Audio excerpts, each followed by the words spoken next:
Students that have experienced or are currently experiencing trauma can be overreactive in their responses and also scanning the environment constantly to see if they are safe. Therefore, a key strategy for all adults working with students is to approach students low with regards to the volume and pitch of your voice. We can keep a matter-of-fact tone regardless of the situation occurring.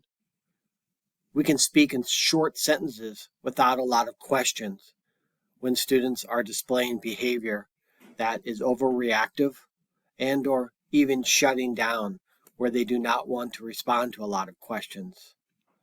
We don't want to preach. This is about talking with the student and not at the student.